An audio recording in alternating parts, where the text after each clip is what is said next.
दोस्तों, स्वागत है आपका मेरे यूट्यूब चैनल डीएमसी एजुकेशन में। आज मैं आपको इंडियन नेवी एसएसआर और एमआर के लिए कुछ इंपॉर्टेंट क्वेश्चन बताएंगे जो प्रीवियस ईयर में पूछे गए हैं और आगे भी पूछे जाएंगे। जैसे आपको पता ही होगा कि इंडियन नेवी एसएसआर और एमआर का नोटिफिकेशन जारी कर दिया गया है जो 26 अप्रैल से, जिसका फॉर्म भराना स्टार्ट हो जाएगा। तो आइए मैं आपको फुल तैयारी कराऊंगा, तो आप मेरे यूट्यूब चैनल को सब्सक्राइब कर लें। इसमें पहला क्वेश्चन है, भारतीय संविधान ने किस प्रकार के लोकतंत्र को अपनाया है? तो इसका आंसर हो जाएगा डी, यानी कि लोकतांत्रिक। इसका आंसर हो जाएगा डी, लोकतांत्रिक गणतंत्र। अगला क्वेश्चन है, भारतीय संविधान की प्रस्तावना में वर्णित लोकतंत्र को किस रूप में स्वीकार किया गया है? तो इसका भी आंसर हो जाएगा डी, यानी कि राजनीतिक राजतंत्र और आर्थिक लोकतंत्र और सामाजिक राजतंत्र, उपयुक्त सभी इसका आंसर हो जाएगा। अगला क्वेश्चन है, भारतीय संविधान की प्रस्तावना के अनुसार भारत की शासन की सर्वोच्च सत्ता किसमें निहित है? तो इसकी प्रस्तावना के अनुसार सबसे सर्वोच्च सत्ता जनता में निहित है। इसका आंसर हो जाएगा ए। अगला क्वेश्चन है, भारत की संप्रभुता, एकता तथा अखंडता को अक्षुण्ण बनाए रखने तथा उसकी रक्षा करने का प्रावधान किया गया है। तो इसका आंसर हो जाएगा यानी ए, प्रस्तावना में।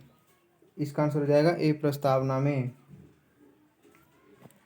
अगला क्वेश्चन है, भारत संविधान की प्रस्तावना में जिन आदर्शों एवं उद्देश्यों की रूपरेखा दी गई है उनकी आगे व्याख्या की गई है।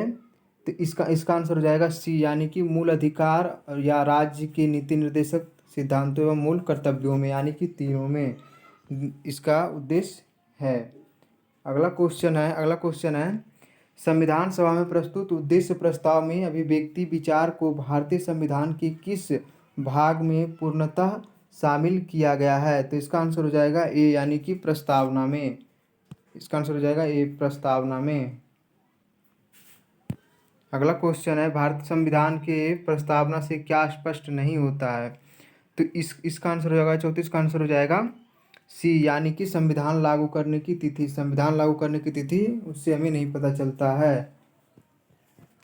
अगला क्वेश्चन है, निम्नलिखित में से किन उद्देश्यों को भारतीय संविधान घोषित नहीं करता है? तो इसका आंसर हो जाएगा डी, यानी कि अंतर्राष्ट्रीय शांति और सुरक्षा की अभिवृद्धि। इसका आंसर हो जाएगा डी। अगला क्वेश्चन है, भारतीय संविधान की प्रस्तावना में देश का कौन सा नाम उल्लेखित है? भारत और इंडिया। भारत और इंडिया, इसका आंसर हो जाएगा सी, भारत और इंडिया। अगला क्वेश्चन है, भारत की संप्रभुता किसमें निहित है? तो इसका आंसर हो जाएगा भारत की जनता, यानी कि डी, भारत की जनता में। अगला क्वेश्चन है, भारतीय संविधान को सभा द्वारा कब अंगीकृत किया गया? तो इसका आंसर हो जाएगा ए, यानी कि 26 नवंबर 1949 को। और वहीं पूछ लिया जाए प्रस्तावना किसके द्वारा पेश किया गया था? तो इसका आंसर हो जाएगा जवाहरलाल नेहरू द्वारा। कब पेश किया गया था? तो 13 दिसंबर 1946 को। अगला क्वेश्चन है, भारत का संविधान पूर्ण रूप से कब तैयार हुआ था? तो इसका आंसर हो जाएगा बी, यानी कि 26 नवंबर 1949 को। अगला क्वेश्चन है, भारतीय संविधान कब अंगीकार किया गया था? तो इसका आंसर हो जाएगा सी, यानी कि 26 नवंबर 1949 को। 26 नवंबर 1949 को। अगला क्वेश्चन है, निम्नलिखित में से किस तिथि को भारतीय संविधान लागू किया गया था? तो इसका भी आंसर हो जाएगा ए, यानी कि 26 नवंबर 1950 को। 26 नवंबर 1950 को। अगला क्वेश्चन है, किस वर्ष भारत एक संप्रभुत्व प्रजातांत्रिक गणराज्य बना? तो इसका आंसर हो जाएगा डी, यानी कि 1950 में। जिस वक्त संविधान लागू हुआ उसी दिन से भारत गणतंत्र और बन गया। अगला क्वेश्चन है, संविधान के उद्देशिका का संशोधन कितनी बार किया गया है? तो अभी तक इसमें सिर्फ एक बार संशोधन किया गया है। अगला क्वेश्चन है, भारत संविधान की प्रस्तावना में प्रथम संशोधन कब किया गया था? तो इसका आंसर हो जाएगा सी, यानी कि 1976 में, जिसके द्वारा 3 शब्द जोड़ा गया। अगला क्वेश्चन है, हम भारत के लोग भारत को एक संपूर्ण प्रभुत्व संपन्न समाजवादी पंथ निरपेक्ष लोकतांत्रिक गणराज्य बनाने के लिए तथा उसके समस्त नागरिकों को सामाजिक, आर्थिक और राजनीतिक न्याय, विचार, अभिव्यक्ति, विश्वास, धर्म और उपासना की स्वतंत्रता और प्रतिष्ठा और अवसर की समता प्राप्त करने के लिए तथा उन सब में व्यक्ति की गरिमा और राष्ट्र की एकता और अखंडता सुनिश्चित करने वाली बंधुता बढ़ाने के लिए दृढ़ संकल्प होकर अपनी इस संविधान सभा को आज दिनांक 26 नवंबर 1949 द्वारा इस संविधान को अंगीकृत, अधिनियमित और आत्मार्पित करते हैं। तो इसका आंसर हो जाएगा बी, 26 नवंबर 1949।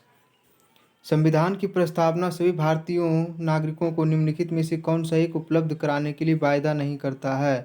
तो इसका आंसर हो जाएगा 47 का आंसर हो जाएगा डी, यानी कि पूजा की समानता। ये हमारे संविधान में इसका इजाज़त नहीं देता है। अगला क्वेश्चन है 26 नवंबर 1949 को अंगीकृत भारतीय संविधान की प्रस्तावना में शब्द सम्मिलित नहीं थे। तो 48 का आंसर हो जाएगा ए, यानी कि समाजवादी, पंथ निरपेक्ष और गणराज्य, ये तीनों शब्द 76वां संविधान 1976 में जोड़ा गया था 44वें संविधान संशोधन द्वारा। तो इसका आंसर हो जाएगा यानी कि ए। अगला क्वेश्चन है संविधान की उद्देशिका के संबंध में स्थानों पर विचार करिए और दिए गए कोड की सहायता से बताइए कि इनमें से कौन सी सही है। तो पहला है पंडित नेहरू द्वारा प्रस्तुत ऑब्जेक्टिव प्रस्ताव अंतर्गत उद्देशिका बना, ये भी सही है। दूसरा है उसकी प्रकृति न्याय योग्य नहीं है।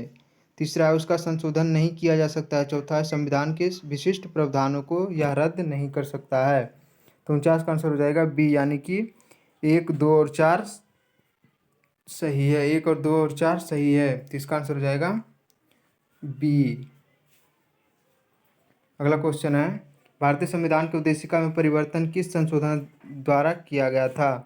तो 50 का आंसर हो जाएगा सी, यानी कि 42वां संविधान संशोधन 1976 द्वारा। तो इसका आंसर हो जाएगा बी, सी, 42वां संविधान संशोधन द्वारा। प्रस्तावना का वह प्रावधान जो सभी वयस्क नागरिकों को मतदान अधिकार प्रदान करता है क्या कहलाता है। तो इसका आंसर हो जाएगा बी, प्रजातांत्रिक। इसका आंसर हो जाएगा बी, प्रजातांत्रिक। तो आज के लिए इतना ही। अगर और भी वीडियो चाहते हैं तो नीचे कमेंट बॉक्स में कमेंट करें और किस टॉपिक की वीडियो बनाएं ये भी आप बताएं और ज़्यादा से ज़्यादा मेरे वीडियो को शेयर करें। धन्यवाद।